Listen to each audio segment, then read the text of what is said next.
Kalau aku bertanya, apa yang paling sering membuatmu stres? Apakah karena pekerjaan yang tidak kunjung membaik? Karena pasangan yang berubah sikap? Karena ekonomi yang semakin sulit? Atau karena komentar orang lain yang terus menghantuimu? Sebagian besar dari kita percaya kalau hidup akan tenang saat semua masalah selesai. Padahal kenyataannya tidak seperti itu. Masalah akan selalu datang, bergantian, bahkan kadang datang bersamaan. Lalu, apakah itu berarti kita tidak akan pernah benar-benar bahagia? Nah, ada sebuah filsafat kuno yang sudah berusia lebih dari 2000 tahun, tetapi sampai hari ini masih digunakan oleh banyak orang sukses, atlet dunia, pemimpin, bahkan psikolog modern. Namanya Stoicisme, atau yang lebih dikenal di Indonesia melalui buku Filosofi Teras, karya Henry Manampiring. Dan menariknya, inti dari filosofi ini sebenarnya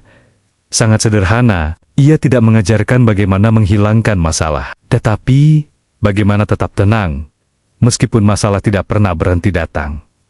Mungkin terdengar sederhana, tetapi kalau benar-benar dipahami, cara kita melihat hidup bisa berubah selamanya. Coba bayangkan, suatu pagi, kamu bangun dengan semangat. Hari itu kamu sudah menyiapkan presentasi penting. Semua sudah dipersiapkan berminggu-minggu. Namun, ketika sampai di kantor tiba-tiba laptopmu rusak. Belum selesai sampai di situ, atasanmu terlihat sedang marah. Klien juga membatalkan jadwal secara mendadak. Dalam hitungan menit, semua rencana berantakan. Apa yang biasanya terjadi? Sebagian orang langsung panik. Ada yang menyalahkan keadaan. Ada yang marah kepada semua orang. Ada juga yang merasa hari ini benar-benar sial. Padahal, kalau dipikir-pikir, apakah kemarahan itu memperbaiki keadaan? Tidak. Laptop tetap rusak, klien tetap membatalkan. Yang berubah, justru pikiran kita menjadi semakin kacau. Disinilah stoicisme memberikan pelajaran yang sangat penting. Bukan kejadian yang membuat kita menderita, tetapi cara kita memandang kejadian itu. Kalimat ini mungkin terdengar sederhana, namun kalau direnungkan, dampaknya sangat besar. Karena selama ini, kita sering mengira penyebab penderitaan selalu datang dari luar. Padahal, seringkali sumber penderitaan justru berasal dari dalam pikiran kita sendiri. Bayangkan dua orang kehilangan pekerjaan di hari yang sama. Orang pertama berkata, "Aku gagal. Hidupku sudah selesai." Ia mulai kehilangan semangat.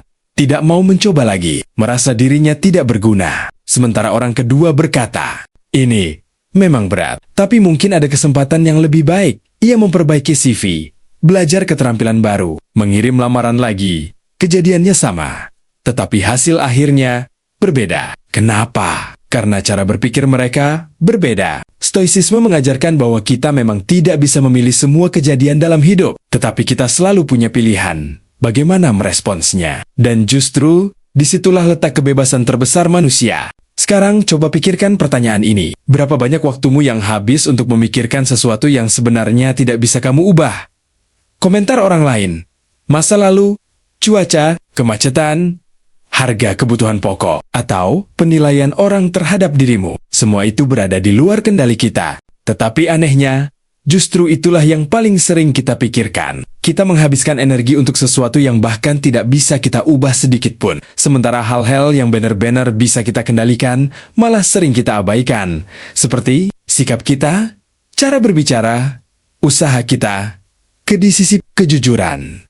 Kejujuran dan cara kita memperlakukan orang lain. Stoicisme mengajak kita memindahkan fokus.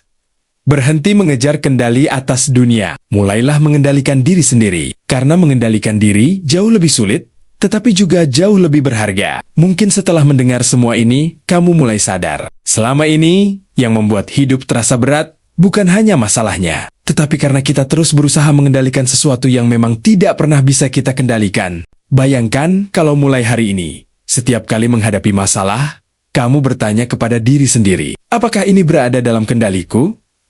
Kalau jawabannya tidak, belajarlah untuk melepaskannya. Kalau jawabannya iya, lakukan yang terbaik, lalu terima apapun hasilnya. Sederhana, tetapi tidak mudah. Namun justru disitulah latihan sebenarnya. Mungkin hidup tidak akan menjadi lebih mudah. Masalah tetap datang, orang tetap bisa mengecewakanmu. Keadaan tetap berubah, tetapi satu hal yang bisa berubah adalah dirimu. Dan ketika dirimu berubah, cara melihat dunia pun ikut berubah. Itulah inti dari filosofi teras. Bukan menghilangkan badai, tetapi menjadi orang yang mampu tetap berdiri, meski badai datang berkali-kali. Kalau menurutmu pembahasan ini bermanfaat, tuliskan di kolom komentar hal apa yang paling sering membuatmu kehilangan ketenangan. Dan jangan lupa subscribe, karena di episode berikutnya kita akan membahas satu konsep stoicisme yang paling terkenal, yaitu dikotomi kendali. Konsep sederhana, tetapi mampu mengubah cara kita menghadapi hampir semua masalah dalam hidup.